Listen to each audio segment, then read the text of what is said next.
magaalada tan muqdisho caasimada Soomaaliya waxaa si weyn looga xusay maalinta caalamiga ah ee joojinta dambiyada aan la ciqaabin ee laga galo suxufiyiinta waxaana munaasabadan soo qaban qaabiyay ururka suxufiyiinta qaranka Soomaaliyeed ee NUSAJ munaasabada waxaa ka soo qayb galay mas'uuliyiin ka tirsan dowladda federaalka Soomaaliya oo uu ka mid yahay wasiirka wasaaradda cadaaladda dowladda federaalka Soomaaliya agaasimaha guud ee wasaaradda haweenka iyo xuquuqul insaanka gudoomiyaha maxkamadda gobolka Banaadir madaxda ururka NUSAJ iyo saxafiyiin gudoomiyaha ururka NUSAJ Cawil Maxamuud Cabdi oo ugu horeyn munaasabada ka hadlay ayaa waxa uu ka warbixiyay xaaladda ay wariyaasha Soomaaliyeed ku shaqeeyaan gaar ahaan dhibaatooyinka ay la kulmaan gabdhaha saxafiyiinta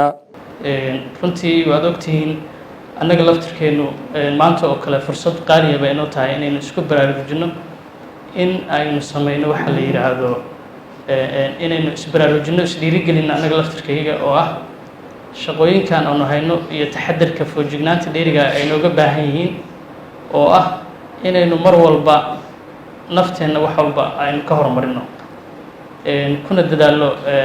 inaynu ammaankayaga waa ogahay suxufiyiin badan oo halkan la jooga gobolada dalka jooga meelo badan oo khatar ah ka warrama inaysan helin tababar la xiriira ammaanka iyo xaaladaha badqabka waxaan rajaynayaa iyagana inay fursad u heli doonaan in la siiyo wax walba aynu qaadanana way fiicnaan lahayd inaynu gaarsiino saaxiibadana kale wax nafteena uga qaalisan ma jiraan waxaanan idinku dhiirigelinayaa idinku sii bogaadinayaa dhabar adeegiina iyo sida aad ugu sabartaan xaaladaha qalafsan idinkoo dadkiina u shaqeynaya Cumar Faaruq Cismaan xogayaha ururka NUSAJ oo isna munaasabada ka hadlay ayaa sheegay in suxufiyiinta ay yihiin dhagihii iyo hindihii bulshada waxa uu sidoo kale hadalkiisa raaciyay in suxufiyiinta Soomaaliyeed ay yihiin dhibanayaal sababta loo dhibayana ay tahay maxaa bulshada ugu gudbisaa xaqiiqda waa sababta suxufiyiinta kaliya loo doortay ayaa waxa ay tahay in suxufiyiintu ay yihiin indhihii dhagihii iyo bulshada ay yihiin inay yihiin kuwa dhibana ah oo dhibka loo geysto loogu talagalo in dhibka loogu geysto maxaad bulshada wax ugu sheegaysiin waxaan ognahay dastuurkeena kumeel gaarka wuxuu si cad u qeexayaa xorriyatul qowlka xorriyadda saxaafadda iyo qof walba oo muwaadin ah oo dalkani ku nool inuu ka badbaado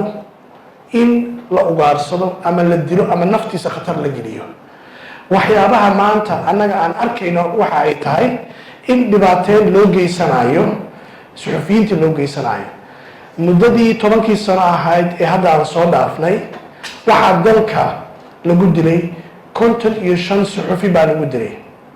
gudoomiyaha maxkamadda gobolka Banaadir garyaqaan Muuse Macalin Maxamed ayaa isna suxufiyiinta Soomaaliyeed u diray fariin ah inay dastuurka dalka isku ilaaliyaan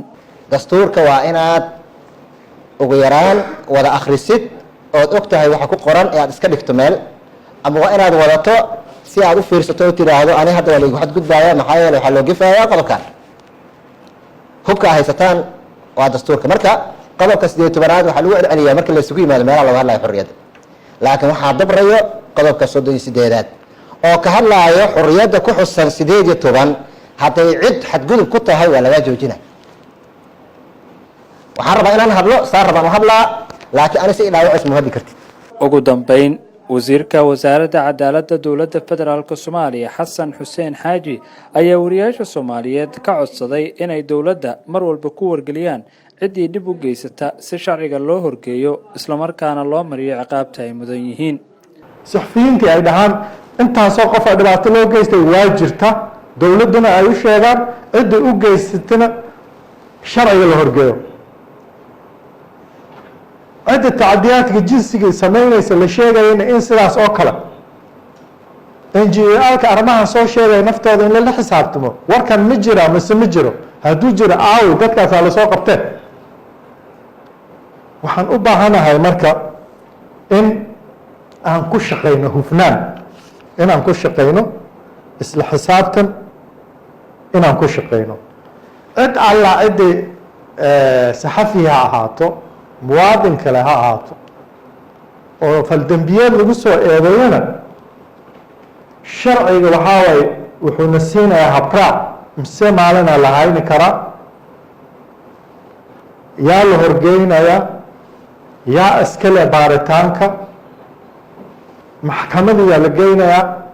xabsigii habraaca sharciga wuu noo yaala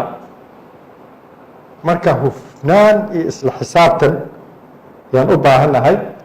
marka due processa la yihahda sharciga iyo systemka la marayo inay ishufnaadaan oo si daacadnimo ah ayadoo sharcigii la helayo sharciga lagu dhaqmayo lagu dhaqmo sareynta sharcigana waxaa cid ka sareysa malaha sida cali taadko dalka TV muqdisho.